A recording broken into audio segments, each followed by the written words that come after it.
uma vida santa diante do Senhor. Aceita, Deus bendito, a glória que prestamos a Ti e edifica o Teu santo povo. Essa é a nossa oração no bendito nome de Jesus. Amém.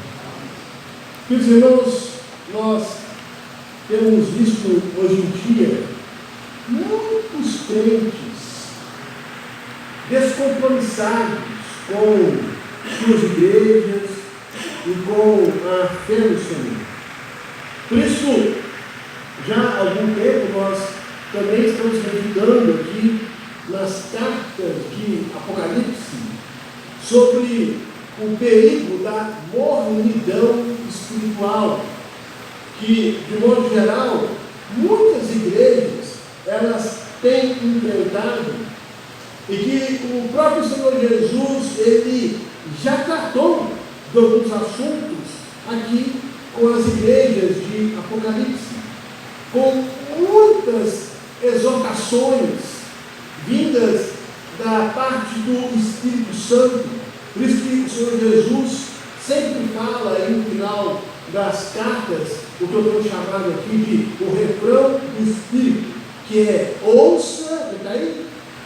O Espírito diz às igrejas. Todas as cartas têm este refrão. Por quê? Porque o que Jesus está falando para uma igreja cabe perfeitamente para as demais igrejas e cabe perfeitamente para nós hoje, em 2023, e vai caber para qualquer outra igreja, em qualquer outro tempo, qualquer outra época, até a volta do Senhor Jesus.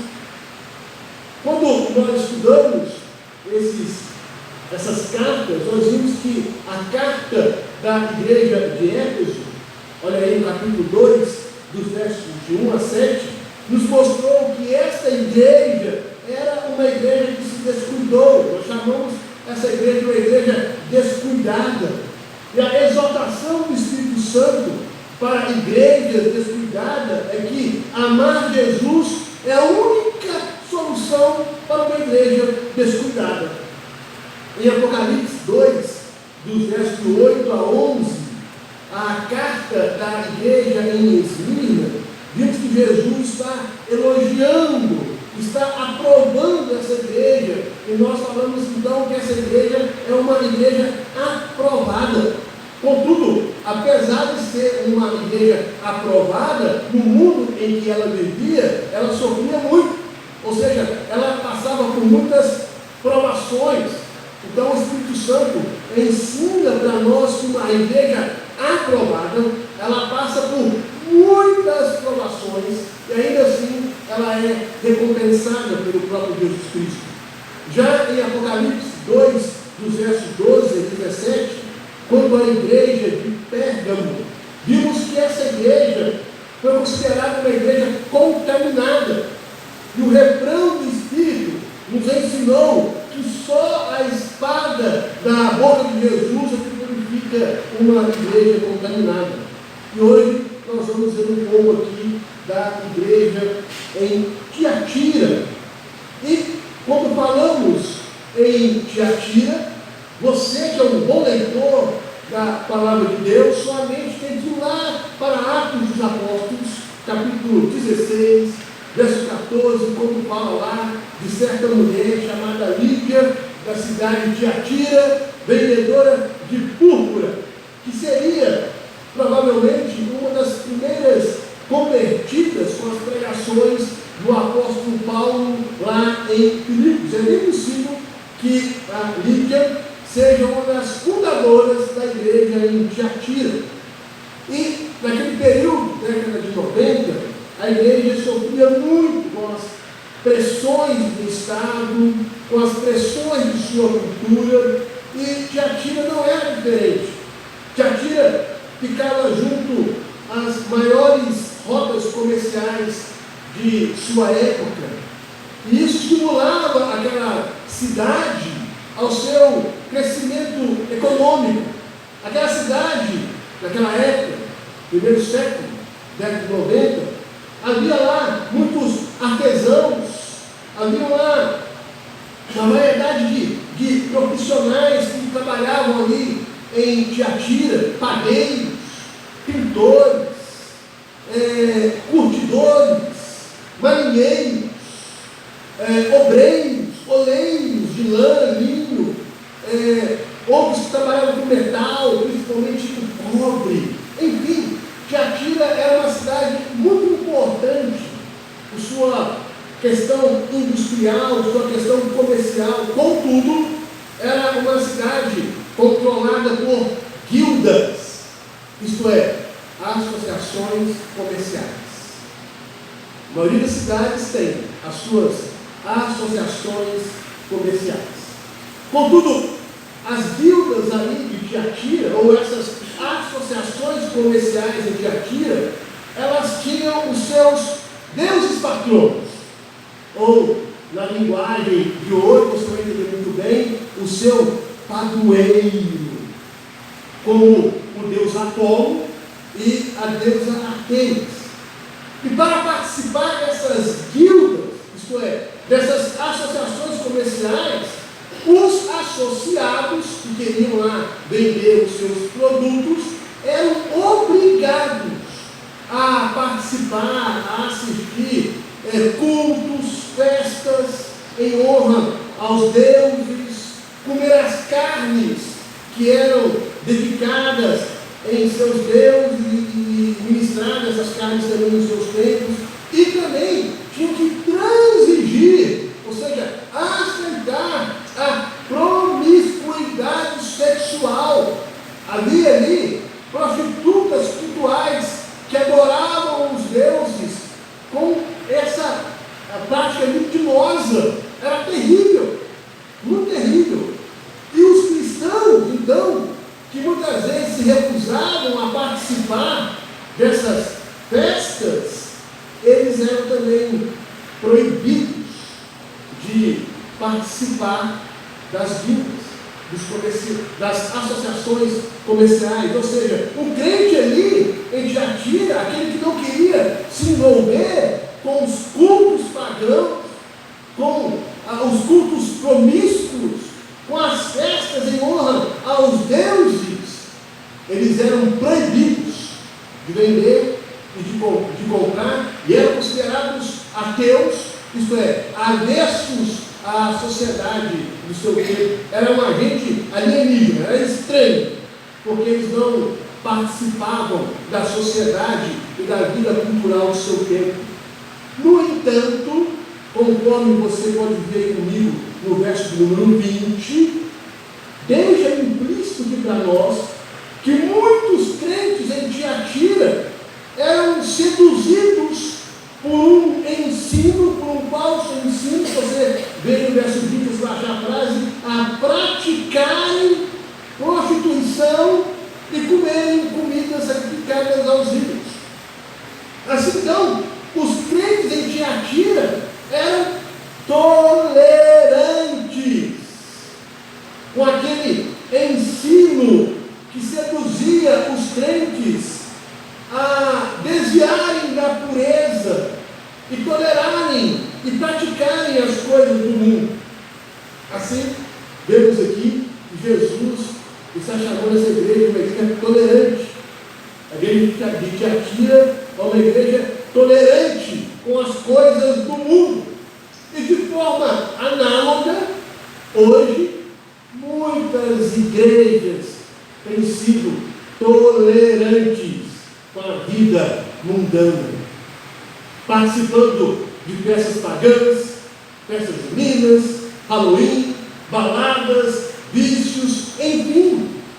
Porque dentro das igrejas hoje também existe muitos falsos ensinos que induzem os crentes a serem tolerantes com os prazeres do mundo e tendo assim uma vida dúbia. É crente, é membro de igreja, mas pratica as mais terríveis abominações da sua vida cotidiana, porque acha que não tem nada a ver. Assim, essa carta vai nos ensinar que o Senhor Jesus não suporta uma igreja tolerante com o mundo. O Senhor Jesus não suporta uma igreja tolerante com o mundo, ou seja, com o sistema do mundo, que é oposto aos valores da palavra de Deus, é oposto aos valores da fé cristã. Eu quero destacar para nós aqui, irmãos, 3 razões porque o Senhor Jesus não suporta uma igreja tolerante com o mundo. Primeira razão é porque Jesus não suporta uma igreja tolerante, está aí nos versos 18 e 19. É porque Jesus é Deus de juízo, Ele conhece nossas obras. Isso é uma boa razão para você pensar bem. Jesus é Deus de juízo, Ele conhece nossas obras. Olha o verso 18 aí, diz que ao anjo da igreja em Tiatira, é sempre bom lembrar que a expressão anjo, quando é referido para as cartas, não se refere aqui a seres celestiais, mas sim ao mensageiro da igreja, o pastor da igreja, ou o presbítero da igreja, que iam repassar a mensagem de Jesus para as igrejas. Olha o verso 18 mais uma vez, diz assim: essas coisas diz o Filho de Deus. Em Tiatira, e naquela década de 90, os imperadores romanos se consideravam os deuses, os Césares. E em Tiatira, o imperador César e o deus Apolo eram adorados como filhos dos deuses. Assim o Senhor Jesus, então, se apresenta para a igreja em Tiatira como o verdadeiro Filho de Deus, que está acima de qualquer Deus, tanto em poder como em juízo. Pois Jesus se apresenta, olha o verso 18 aí, como aquele que tem o quê? Olhos, verdade, irmãos? Olhos, chama de fogo e pés semelhante ao bronze polido. Essas aqui são 2 imagens muito importantes: olhos de fogo e pés semelhante ao bronze polido. Apontam a introdução que o Senhor Jesus faz lá no primeiro capítulo 1 de Apocalipse, versos 14 e 15. Essas imagens aqui apontam o poder e o juízo do Filho de Deus, aquele que tem olhos como olhos de fogo, isto é, dá uma olhadinha no verso 23. A ideia aqui de olhos como olhos de fogo é porque ele, olha o verso 23, ele sonda mentes e corações. Essa é a intenção dessa figura aqui, mostrar que o Senhor Jesus é Deus onisciente. Nada foge da luz dos seus olhos. Na presença de Jesus, nada pecaminoso pode entrar e nem ficar escondido. Os seus olhos, como chama de fogo, tudo vê, tudo conhece. E por ser fogo, ele dissipa todas as trevas e queima todas as impurezas. Nada fica encoberto dos olhos de Jesus. Esse é o Deus que nós servimos, esse é o Jesus que nós servimos, poderoso, onisciente. Nada fica oculto da chama, da luz dos olhos do nosso Senhor Jesus Cristo. Esse é o nosso Deus que nós servimos. Verso 18: e os pés semelhante ao bronze polido. O Senhor Jesus aqui, e essa é uma declaração ali no primeiro capítulo, que ele tem os seus pés, que ele anda no meio dos seus candeeiros. O ponto é que ele anda no meio de sua igreja. Porém aqui a ideia é que ele tem os pés hincados em Tiatira, na igreja, apontando exatamente o senhorio de Jesus, pés semelhante ao bronze polido, dando a ideia aqui, irmão, de reluzente. Ou seja, o brilho do bronze polido, reluzente, chama atenção, de modo que a igreja precisa entender que Jesus está presente. Quem tem que brilhar aqui é o Senhor Jesus, ninguém mais.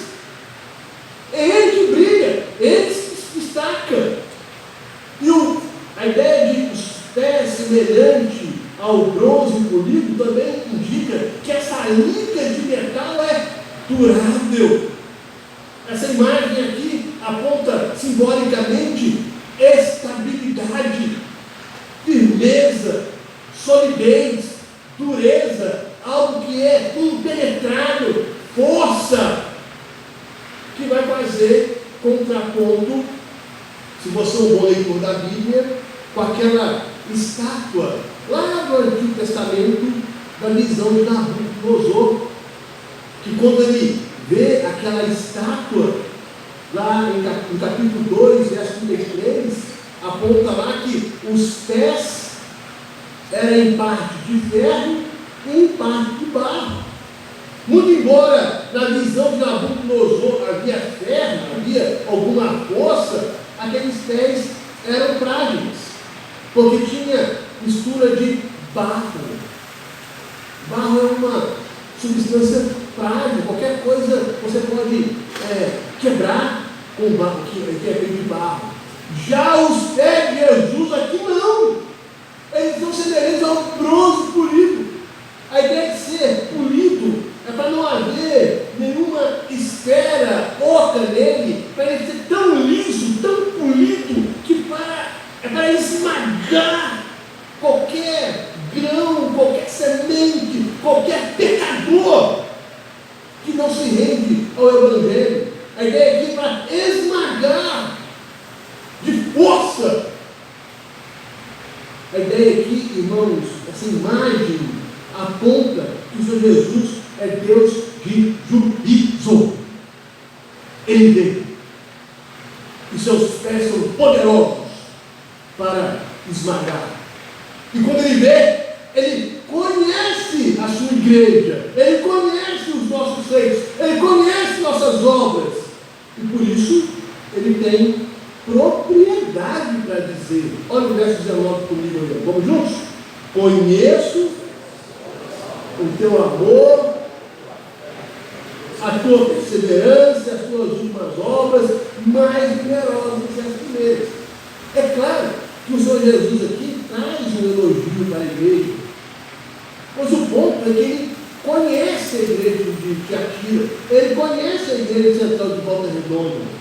Os cristãos ali estavam, sim, visivelmente, demonstrando amor, perseverança, eles estavam mostrando serviço às coisas do Senhor, mesmo diante da sociedade de Tiatira, que era hostil aos cristãos. Jesus elogia isso.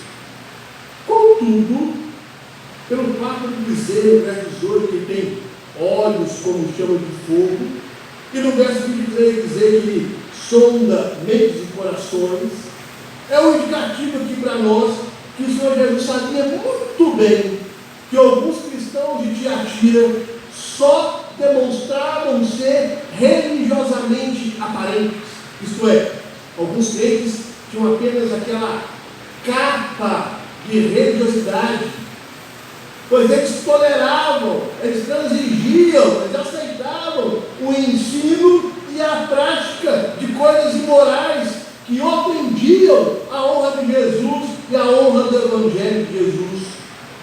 Esse também, irmãos, tem sido um problema das igrejas hoje em dia. Muitas igrejas esquecem de quem é que estão adorando.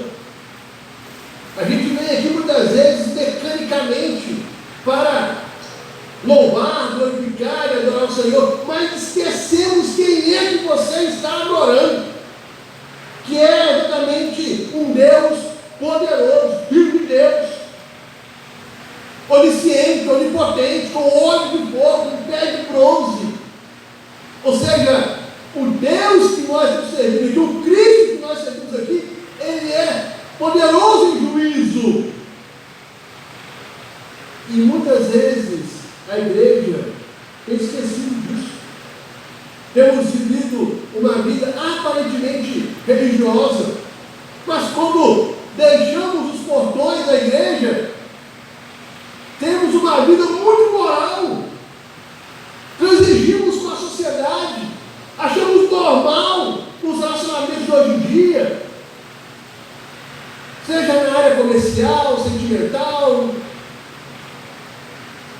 e esquecemos que o Jesus que nós servimos tem olhos de fogo e pés de bronze. Nada fica escondido do Senhor. Ele vê como você trata o seu empregado. Ele vê como você lida com sua própria família, com seu próprio comércio, os valores que você defende. Tudo isso é do conhecimento do Senhor Jesus. Não adianta virmos aqui orar, cultuar e esquecer de quem é que nós estamos servindo. Aquele que é poderoso em juízo, em olhos como chama de fogo, e pés como bronze, que olha para a sua igreja, zela para a sua igreja e não suporta uma igreja tolerante como o mundo. E precisa entender isso, irmãos.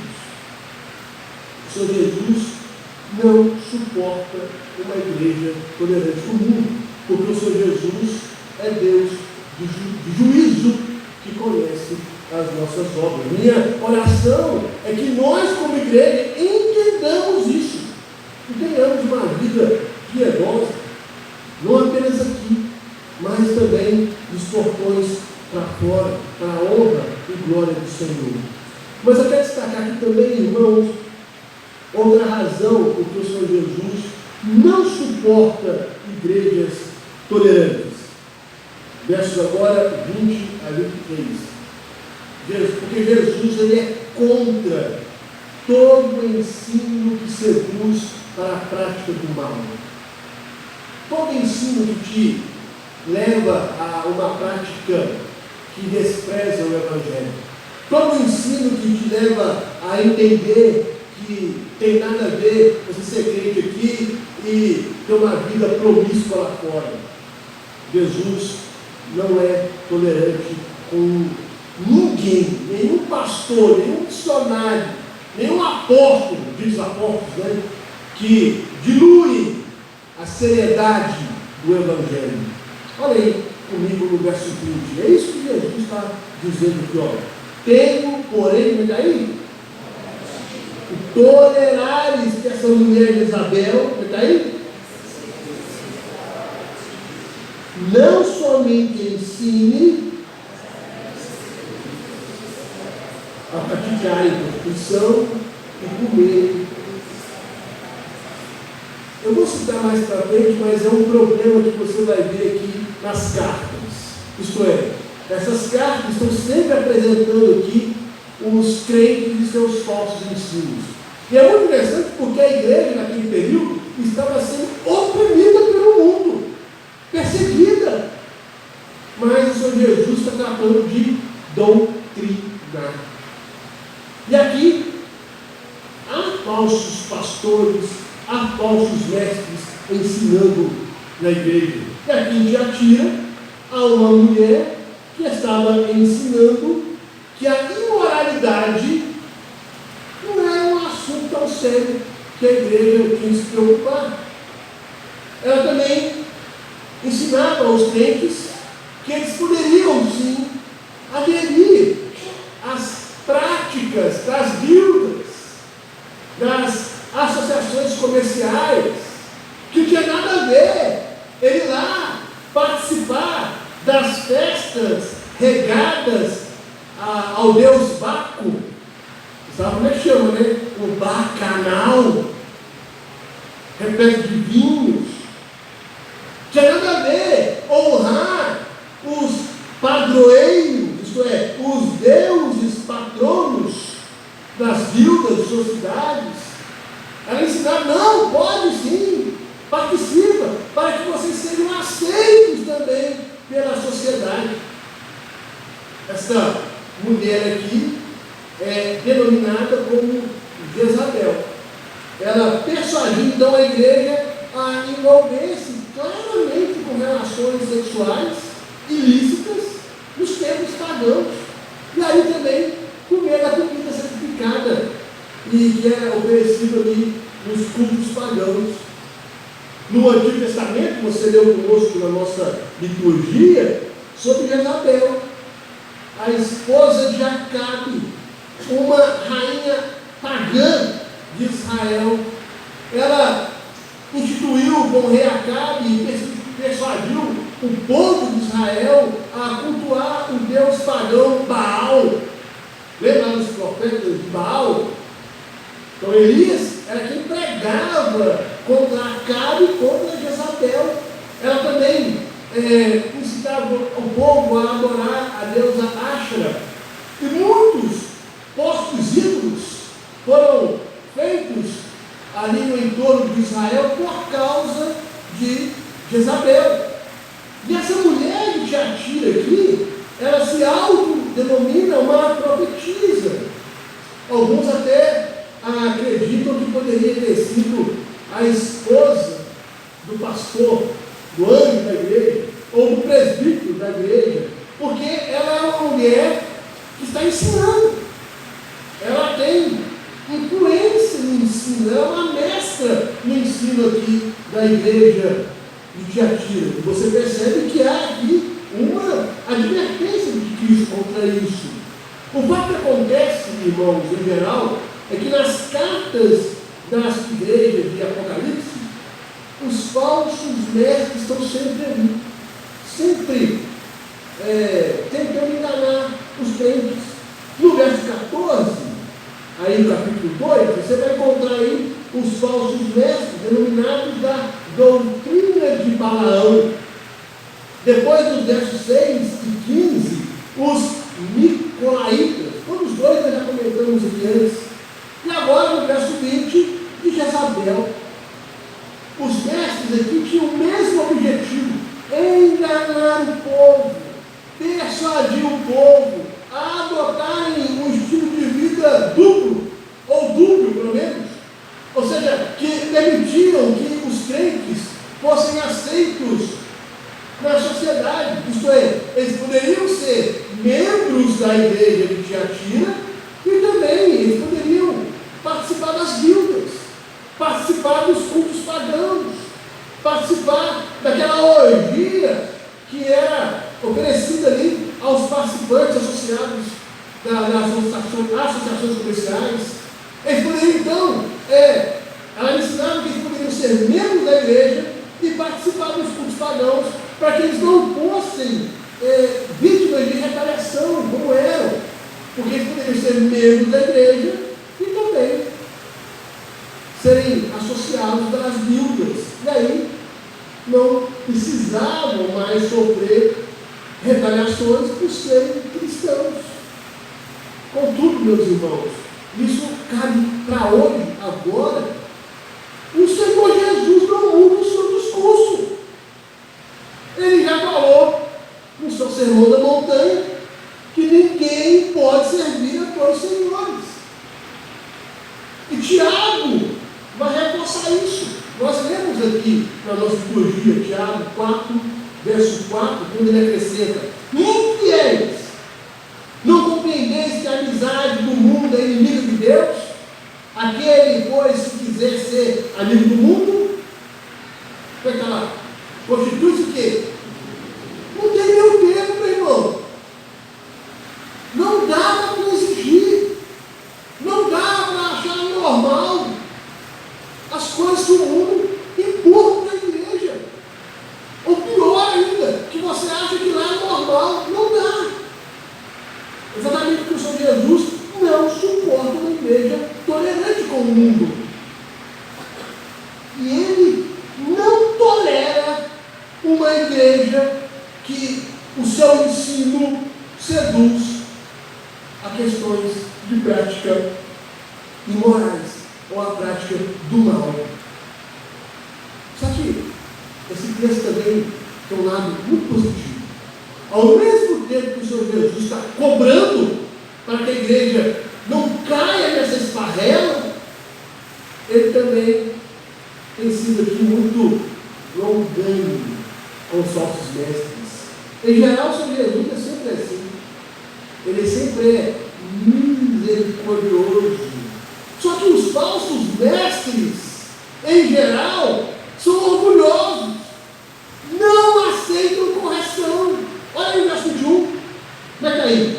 Desde tempo, ela todavia sua profissão. Perceba que ninguém pode reclamar de Deus. Ele sempre é longânimo, misericordioso. Antes de vir com o juízo para a sua vida, você ouve muitos avisos de Deus, te convidando e te chamando para o arrependimento. As Escrituras nos ensinam reiteradamente que Deus é Deus de misericórdia. Ele não quer a morte de ninguém.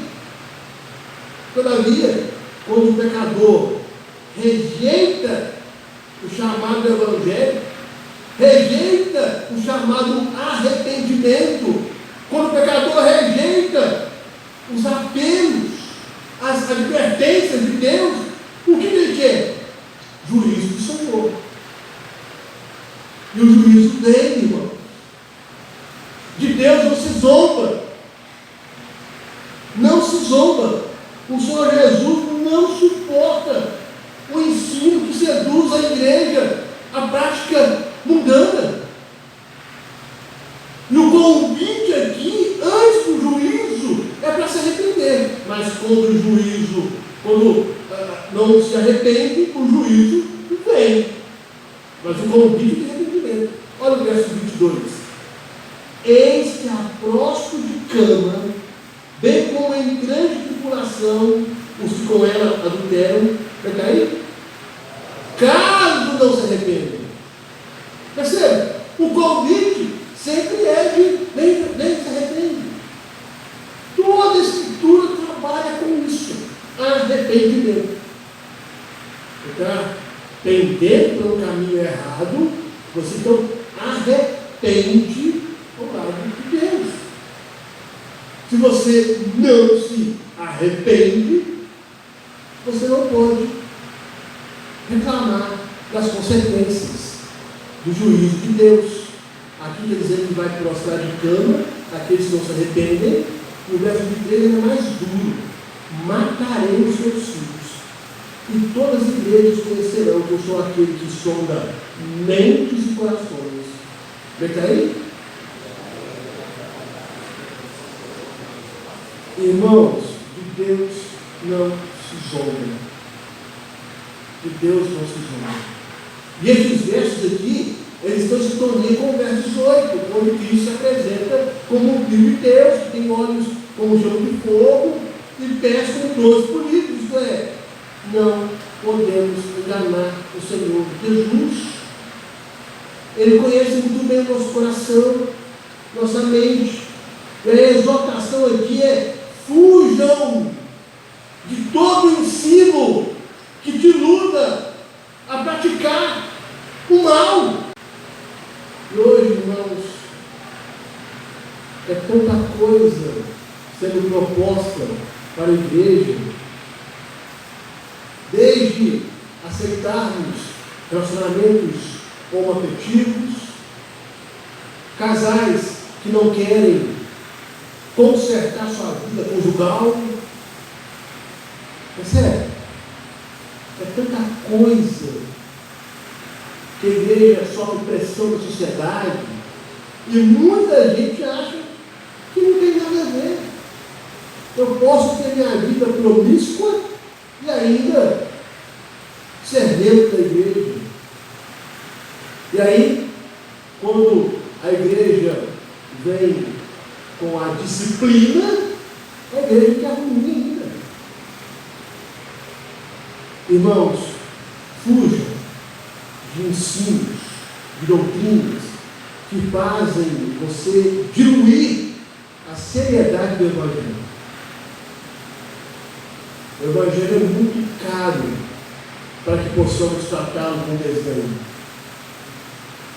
E caso você não se arrependa da vida que não agrada ao Senhor, saiba que nós vamos experimentar o peso dos seus pés, semelhante ao bronze polido. Isto é, vamos sim receber juízo do Senhor, porque de Deus ninguém zomba. E o Senhor Jesus não suporta uma igreja tolerante com o mundo, pois Ele é Deus de juízo, que conhece nossas obras, e Ele é contra todo ensino que seduz a prática do mal. E por fim, quero ser bem breve agora, versos 24 a 29, o Senhor Jesus não tolera igrejas tolerantes, porque na verdade o Senhor Jesus quer que a igreja brilhe à luz de Cristo. Jesus quer que nós brilhemos à luz da estrela da manhã. Olha aí o verso 24 comigo. Digo todavia a vós outros, os demais de Tiatira, a tantos quanto não têm essa doutrina e não conhecem, como eles dizem, as coisas profundas de Satanás. Lembre-se que eu disse que o Senhor Jesus, ele é apresentado aqui nessa igreja como aquele que tem olhos como chama de fogo, e que ele sonda mentes e corações. Isto é, o Senhor Jesus conhece, irmãos, cada um de nós. Ele sabe quem é os verdadeiros crentes. Ele sabe quem é cabrito e quem é ovelha. Ele sabe quem é joio e quem é trigo. Ele sabe quem são aqueles que de fato pertencem a Ele, que não seguem os falsos ensinos para darem aval às suas práticas mundanas, que acham que não tem nada a ver a praticar as coisas do mundo, que aqui são chamadas de coisas profundas de Satanás. É possível, irmãos, que o falso ensino lá de Tiatira, o que aquela profetisa Jezabel ensinava, que ela persuadia os cristãos a terem experiências do mundo, como participar das orgias, dos cultos, das festas, para que, ao entrarem naquele recinto ou naquele ambiente, eles então pudessem ver como Satanás age lá. Assim, então, o crente, ele poderia ir lá para conhecer as coisas profundas de Satanás, para que os cristãos tenham então o que argumentar contra ou a favor das coisas que o mundo pratica. Tipo assim, a ideia era que o mundo tem muito a oferecer, seja as festas juninas dos nossos dias, os vícios, os amores homoafetivos, os amores mundanos de uma maneira geral. A ideia é como se você pode sim, querido irmão, fazer quem faz faculdade, uma pesquisa de campo. Você pode sim participar, aderir em sociedades secretas, você sabe muito bem o que eu quero dizer aqui, e achar que isso é normal. É como você já experimentou? Então você pode falar, será que eu tenho que provar que aquilo que me causa vício me faz bem ou me faz mal? Será mesmo? Se já tem a própria palavra dizendo, olha, não toque, senão você vai morrer. Lembra de Adão e Eva? Eu tenho que tentar para saber se eu vou morrer ou não. Então, esses ensinos para que o crente então pudesse experimentar as coisas profundas de Satanás, para poder então ter argumento. Em outras palavras, sempre vamos ter crentes dando desculpas esfarrapadas para justificar suas práticas imorais. Sempre vai ter crente para falar que pode dar o dízimo, assim, para falar aqui sobre casamento, questões homoafetivas, gente que não resolveu sua situação conjugal. Sempre vai ter desculpa para defender os seus próprios pecados. Sempre vai ter crente querendo conhecer as coisas profundas de Satanás. Sempre vai ter. No entanto, o ponto aqui é que o Senhor Jesus conhece quem o ama de verdade, que não faz amizade com o mundo, que se preserva para Jesus. Crentes de verdade não se contaminam com o mundo. A estes de verdade, o Senhor Jesus diz no final do versículo 4: outra carga não jogarei sobre vós. Então somente, olha o versículo 5: conservai o que tendes até que eu venha. Em outras palavras, Jesus está olhando para aquela igreja, vendo a pressão do mundo sobre ela, e que, muito embora haja ali o cabrito junto com as ovelhas, o joio junto com o trigo, aqueles que têm de verdade não abrem mão de serem fiéis ao Senhor. E o Senhor Jesus não diz para esses que querem ser fiéis ao Senhor, que não vai pôr outra carga sobre eles. Contudo, mantém, preserva o que tem, ou seja, sua fé. Conservai o Evangelho. Mantém firmes o seu papel de luzeiro, de candeeiro. Mantém o seu papel de crente do Senhor. Mantém o testemunho, o amor, a fé e a perseverança em Jesus apenas. Porque o Senhor Jesus não suporta uma igreja tolerante com o mundo. Porque o que Ele quer que a igreja seja é uma igreja que brilhe a luz da estrela da manhã, que brilhe a luz de Cristo. Olha os versos 26 e 27. Ele está dizendo aí que Cristo está prometendo ao vencedor, ao que guardar o quê? Obras de quem, irmãos? Não são suas, é de Cristo. Aquele crente que segue as obras de Jesus, ou seja, o Evangelho, o testemunho, a esses crentes, eles terão a autoridade sobre as nações. A ideia aqui é que o Senhor Jesus promete para eles que eles vão reinar no mundo. Olha o verso 27. E com um cetro de ferro as regerás, e as revisarás pedaços como se fossem objetos de barro. Aqui é uma alusão ao Salmo 2 que nós lemos. Quando o Senhor Jesus, quando voltar com poder e glória, Ele vai despedaçar esse mundo, irmão. Lembra? Deus de juízo, Deus de poder, com o pé polido, pés como bronze, poderoso. E aqueles que servem ao Senhor vão governar junto com Cristo. E se você não tem Jesus como Salvador, você vai ser esmagado pelos pés de Jesus. Por isso, verso 28, ele vai dizer: dar-lhe a estrela da manhã. Vai dar para quem? Para aqueles que são fiéis ao Senhor, para aqueles que se renderam ao Evangelho, para aqueles que não anuíram as práticas mundanas que muitos pregadores ensinam e diluem o Evangelho. A esses que são fiéis vão receber a estrela da manhã. A ideia aqui que estrela da manhã é um símbolo de realeza, e conforme Apocalipse 22:16, refere-se ao próprio Senhor Jesus. Por isso nós cantamos aqui: Tu és a nossa estrela da manhã, Cordeiro Santo que nos trouxe a paz. Essa estrela da manhã é prometida a todo aquele que é fiel a Cristo, os que vão reinar com Ele na glória eterna.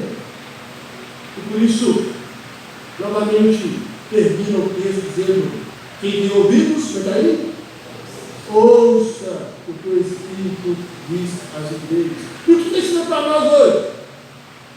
Que o Senhor Jesus não tolera, não suporta uma igreja tolerante com o mundo. Ele é Deus de juízo, conhece essas obras. Ele é contra todo o ensino que seduz a prática do mal. E Ele quer que brilhemos como igreja.